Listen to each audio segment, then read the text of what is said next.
leaders rise, innovate, and create lasting impact. And today I have my special guest. He runs Uplift 360, a digital agency for builders and trades, none other than Mr. Wes Towers.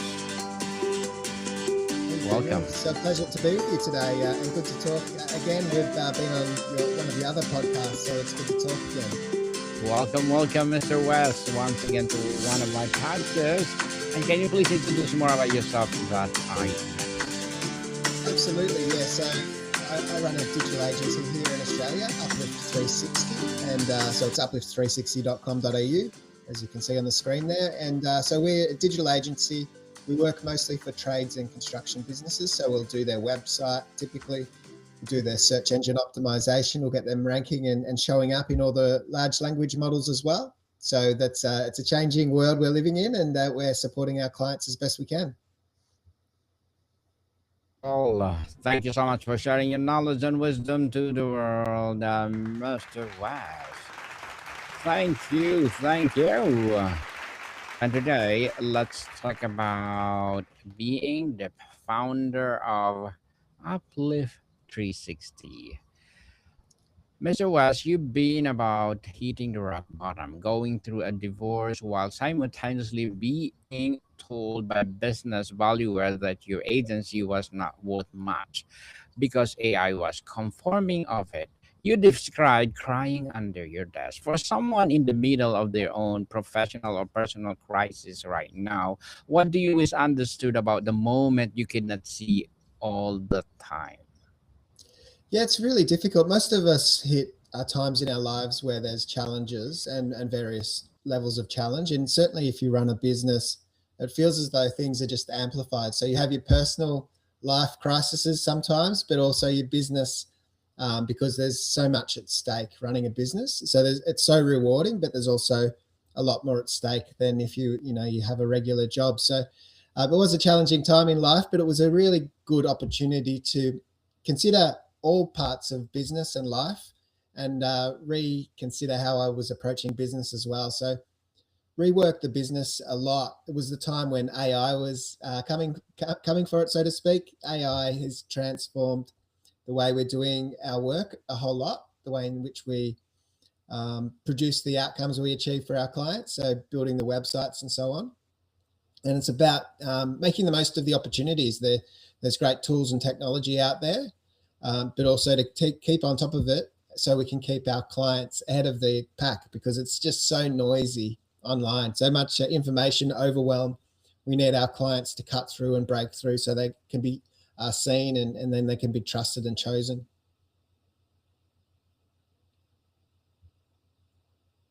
Trusted and chosen, definitely. So, Mr. West, 5 minutes after being under your desk, you close a major deal. This is incredible juxtaposition. How do you compartmentalize the personal pain from the professional necessity in the moment? And what was the cause of doing that for so long as you did? Yeah, well, I suppose it's a massive advantage to be able to compartmentalize things because in life there's moments where you need to focus on what you need to focus on, and whilst there must be chaos going around as well, you need to set that aside because you can only control what you can control in any given moment, and so to put aside the chaos in my personal life and to focus on the business for that moment. I realized it was a big advantage for me as a business leader, but I also realized it had the potential to crush me if I didn't resolve some of the internal conflict that I was facing. So it was great at the moment. I closed the biggest deal we'd ever closed at that time. A massive client did the work, and I realized, hey, it's time. Once that meeting was done, I realized, hey, it's time to start working on myself a little bit as well. Interesting, Mr. West. You've said that the valuable words frighten me into action. What is the difference between fear that paralyzes and fear that catalyzes? How did you know which way to learn? Yeah, that's right, isn't it? Fear sometimes it just makes us freeze, and it's that fight or flight type scenario. I think if you've got a strong enough vision for what you're intending to achieve for the long term, it'll carry you through those instances, and you'll keep propelling forward. If you've got no vision for your own personal life, that's when you might just freeze and not take any action, and yeah, there'll be no success as a consequence of that. So I think if you've got a long term goal, and certainly for the business, I had long term goals and visions of what I wanted it to be. So that kept me solid on my convictions to continue on the path that I was on. So, yeah, I think everyone's wired a little bit differently, but I suppose as a business, as an entrepreneur, you're probably a little bit more wired to be taking action, to take risks. We do take risks, measured risks, so we consider the outcome, but we're those that are brave enough to push forward no matter what the circumstances. So that's the true spirit of an entrepreneur, I believe, that resilience to continue even when it's difficult, even when it's hard, because there's always going to be those moments in any entrepreneurial endeavor that you'll need to push through and you need to stick at it because the end goal is worth it. Very well said, Mr. West. Looking back, you've described the period as the turning point that led to your best financial year ever. If you could go back and tell your former self one thing while was under that vest, what would it be? Well, yeah, so there was a lot of things that I really should have considered earlier on. It was a shame that I waited till a moment of crisis that I looked at some of these things, but I've been really diligent on the standard operating procedures in which we work to get the work done. So everyone, no matter who picks up a project, they follow it through to the same quality and standards. So I was always diligent on that, but we hadn't reworked them, and there was new software and technology that we could have been making use of earlier on. So whilst the standard operating procedures were helpful, definitely they were, they'd become archaic and there was better options. So we reworked a lot of how we do things and considered the whole process and looked at ways that we could streamline to create a better outcome and faster and more reliable outcome, given that things change so fast online. So our world has always changed fast, being in the digital space, but since AI has come about, there's just an acceleration of that as well. So we just need to stay on our toes, keep adapting, stay flexible, listen to my team because they're technical people and they might see opportunities that I haven't been made aware of just yet. So it's we're always evolving. It's exciting and terrifying sometimes. Exciting and terrifying. Your core philosophy is powerful. The more the world automates, the more valuable being human becomes. In a practical terms, what does being human look like in a marketing agency today? And what are the specific things you do Uplift 360 that AI simply cannot do? Yeah, well, we're living in a day and age where there's just so much information purely because AI can produce content at scale. So the written content, the videos that look really realistic, and so they're compelling. But what that means is we can't necessarily trust what we see or what we read. We don't know whether there's truth. So there's an erosion of trust.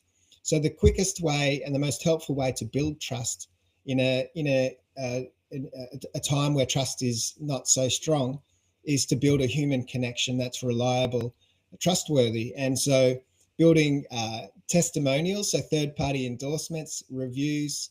You know, Google reviews are so powerful because they can't be artificially manufactured too easily. Some people try to, but that's a silly thing to do. But anything that's third party endorsements to build your reputation.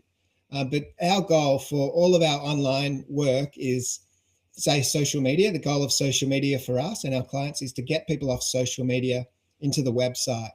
And once people are on the website, the goal of the website is to get them off the website and into a human conversation.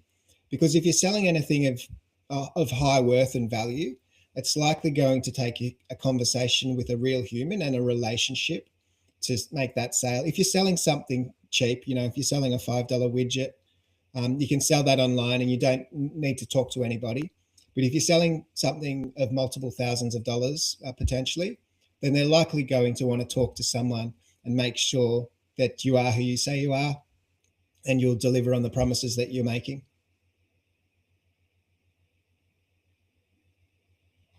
Interesting, Mr. West. You started sending clients personalized video reports instead of static PDFs. That's such a simple but profound shift. What changed in your client relationships with you made that move? What did you learn about the gap between delivering data and delivering connection? Yeah, so there's in my world, in our industry, there's just so much data that, and we're technical people, so we like data and numbers and charts and stats and all of that. But it's meaningless to the end client if they don't understand it or they don't have time to know what it means in real value to their business.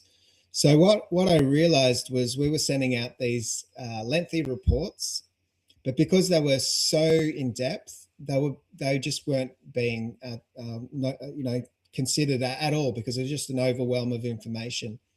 So what I realized was just doing a quick walkthrough video. It's just me talking, explaining some of the key points, not every point, because not every point is relevant in the charts, but some of the key points and some of the things we could utilize to make their business even better. Just doing that in a really quick video, might be a few minutes. I realized people were actually getting value out of the information. We'd been serving them this information, but they didn't know how to consume it. All of a sudden, we're just highlighting a few key points, some action steps that we might take in the following months, and they're getting better results as a consequence. And it is helping to build that human connection because it's me speaking on the video, so they can hear my voice when we talk in person. That there's that stronger relationship because they're always hearing from me in person.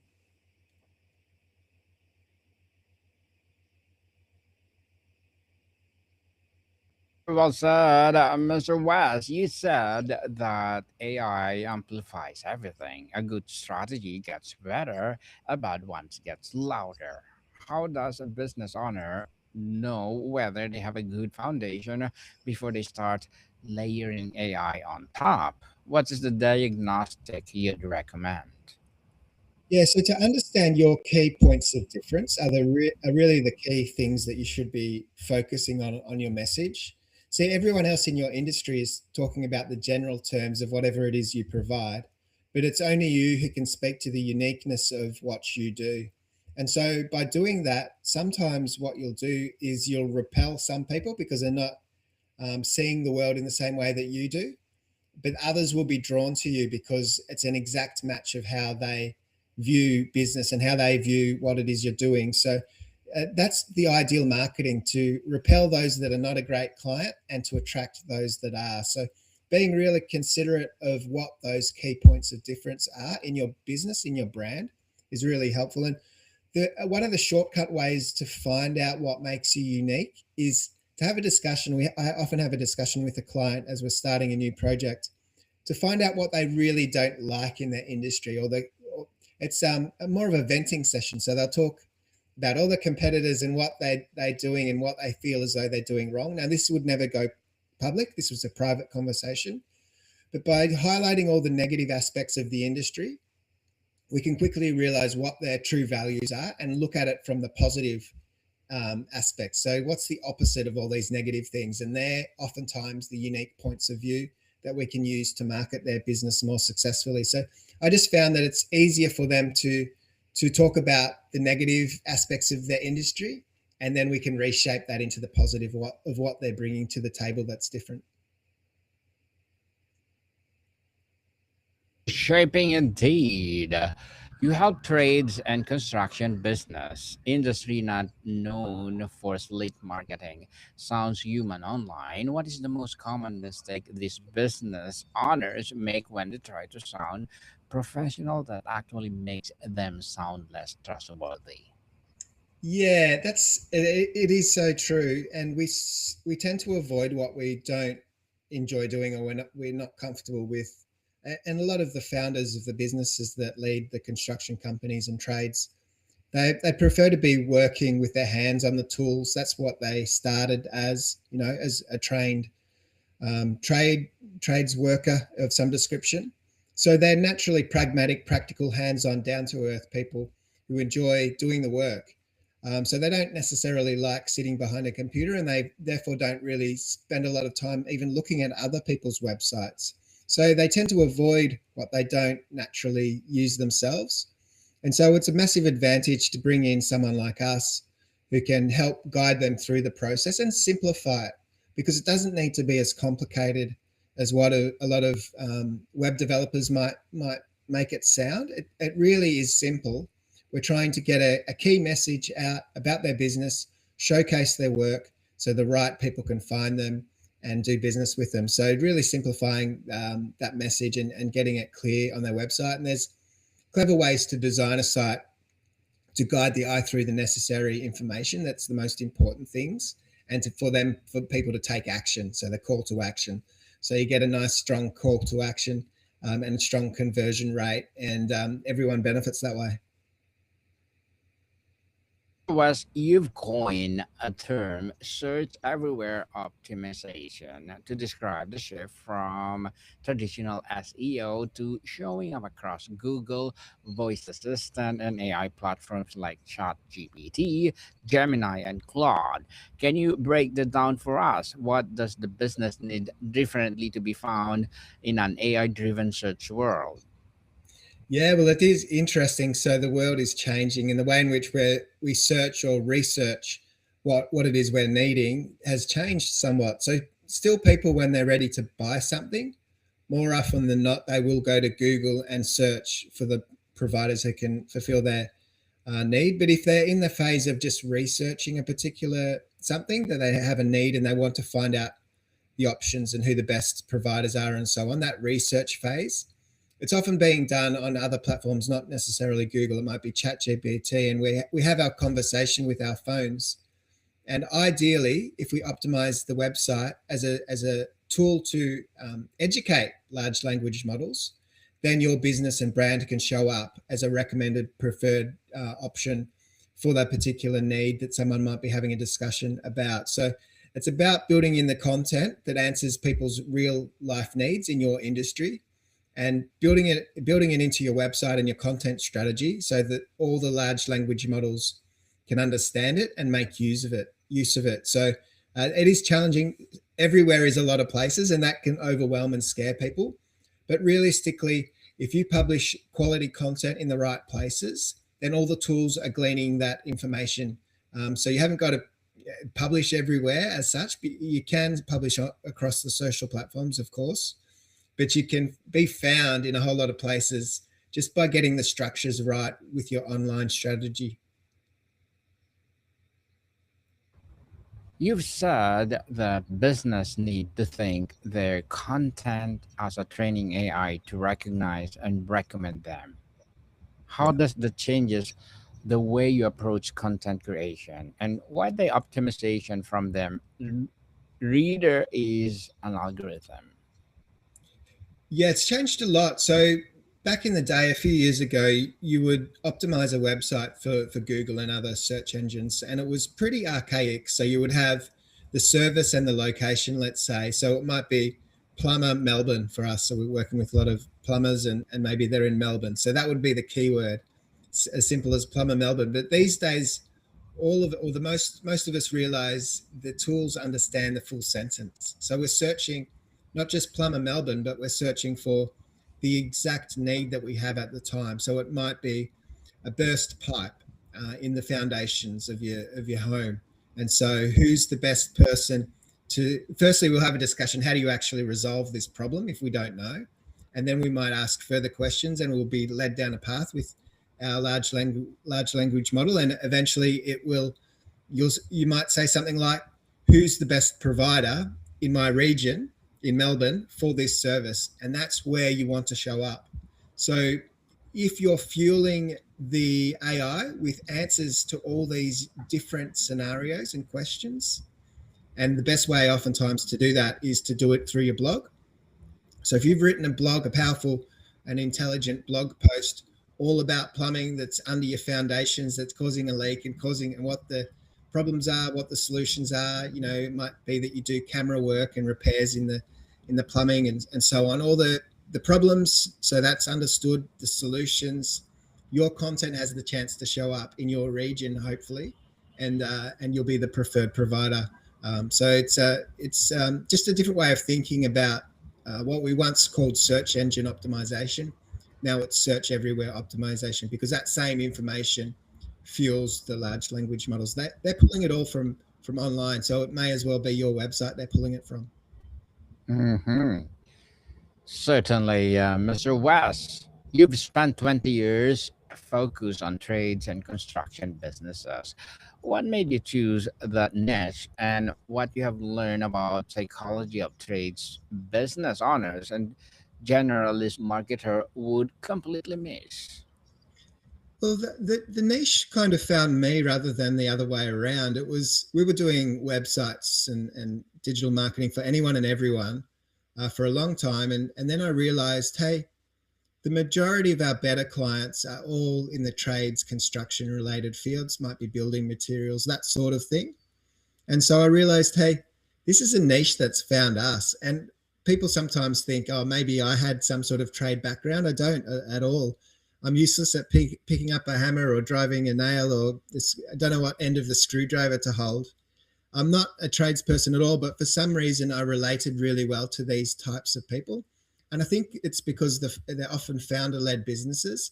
And as I said before, they're pragmatic, practical, down to earth, hands on types of people.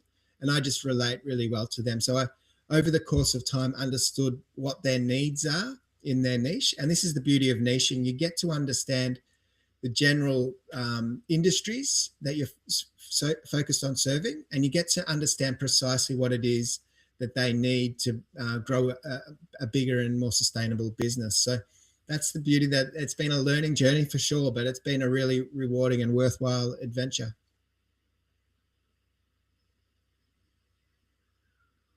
Definitely an adventure, Mr. West. You've said the clients don't care about you teach stack or process. They care about outcomes. How do you resist temptation to talk about how do you do things and stay focused on what you deliver? What is our discipline required? Yeah, it is an interesting thing. So when I'm working with the founder, they just want to hear about the end results.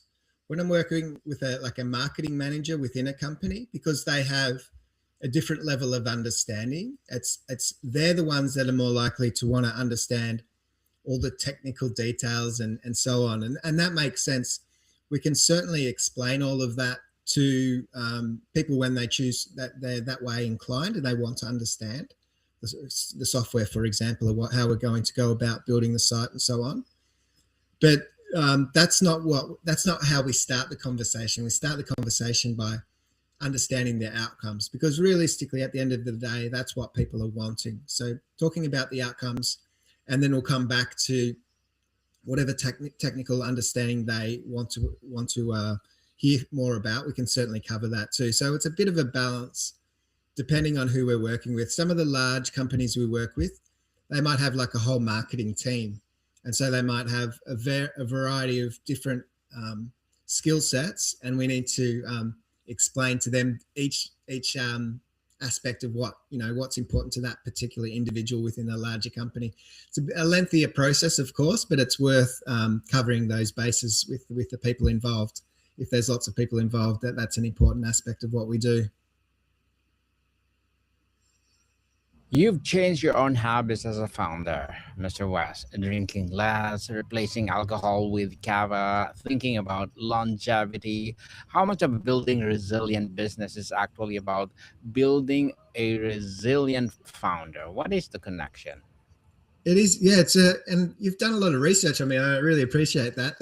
So, I think as business leaders, there's just so much at stake. There's a lot of pressure on us, and it's well, certainly for me, it's hard to wind down sometimes. So, I suppose I can be a little bit driven in a lot of things that I do, and I guess it depends on the temperament of the individual. But I think a lot of entrepreneurs and business people would be the same. They're quite driven and don't find space and time to wind down and reflect and live a healthy life. So it's become really important for me. I suppose even so, as I age, I mean, I could get away with probably late nights and early mornings a whole lot better as a young man. But now I realize I need to be a little bit more mature and realize I haven't got the capacity to do those those scenarios where there's not much sleep and so on. So it's about getting balance into my life and making sure that I'm doing activities that keep me healthy. You know, so to go to the gym, for example, make sure I get to the gym frequently and other healthy exercises and habits as well. Certainly exercise, people, exercise. You talk about importance of mentors in saving years of trial and error. Who were the mentors that showed up you during the darkest period, and how can someone find a mentor when they feel most alone and least worthy of asking? The best thing that I did early on in business was to join a networking group, and everyone else in the group, it seemed to me, were really great business people. They'd been around a while, that had experience, years of experience running successful companies. And the advantage of joining the group was that I got to see them every week and stand up and present on my business every single week. And so you kind of learn by observation of these people who are doing a great job of it. Even though they might be in different industries, that's fine. But I could learn the way in which they would go about things, and also to have coffees with them and to pick up some ideas. Some people you would learn more from than others, and that's just how life is. So yeah, you make a mentor out of them just by being friends, and people are generally helpful if you ask for some support. So I think that was the easiest way to. It's so hard to just go out and try and find mentors, but if you can join a group that they're there and you're seeing them frequently, that's just a natural part of what happens. Is you'll build relationships with people, and they'll help you and support you, and you'll learn a lot just by observing what they're up to. So I think for anyone starting out, try to join groups that have a high caliber of people, and that might come at a cost, a financial cost. There'll be free groups and there'll be paid for groups. It's generally worth paying the fee and going to the paid event, I've found, simply because it's typically a higher caliber of person, and so there's better learnings. Not always, but that's just roughly what I've found. So the free events, it's generally other people who might be in a similar boat to you are as you're starting out, but the paid events, it takes a higher caliber of person to be spending money on themselves. And so I just found that's often a clue to suggest it's a good group to be a part of. Very well said, Mr. West. Very well said. And before we wrap up the discussion for today, I'm inviting you to please do listen to my other podcast, people, because my Abstract Essay is already in sixth season, Abstract Poetry in third season, and of course, my Book 101 Review in sixth season too, Comedy 101 in its fourth season, and my Food 101 in sixth season as well. Geography 101, Love Letters, Movie 101, Review Music 101, our fifth season, Science 101, Sex 101, fourth season, and our baby podcast, Trivia 101, Motivation 101, Spiritual Awakening 101, Entrepreneurship 101, Law 101, Mental Health 101, Coaching 101, and of course, Bible Verses 101. Please listen to them wherever you listen your podcast. So, Mr. West, if a listener takes away only one principle from this conversation, one fundamental truth about resilience, reinvention, or marketing in the age of AI, what would you want that to be based on everything we've learned that you learn in 20 years of building, breaking, and rebuilding? Yeah, probably just setting aside time to refocus on what it is you want to achieve, reset your vision, reset the structures in which you're going about achieving that outcome. So I think we just get so busy doing the work that if you take a time to reflect and reset, I think you'll create a far better outcome. Yes, definitely. Definitely. And thank you so much for sharing your knowledge and wisdom to the world, Master Wes. Thank you, thank you, thank you. So, can you please invite our listeners to support your advocacy, your business, or whatever projects that you're doing right now? The easiest way to connect with me and the company is to visit the website uplift360.com.au. For those watching, they can see that on the screen. That's the website, and you can see the book Strategy Call, big button in the middle of the website. So happy to talk to anybody, maybe about some of the things we've discussed today, or some of the things that might be specific to your own business. Mm-hmm. Yes, people, let's support Mr. Wes Towers, because if you support him, for sure more and more empowering business like this to rise. So, Mr. Wes, thank you so much for your time. Thank you, Daniel. Welcome, people. See you soon.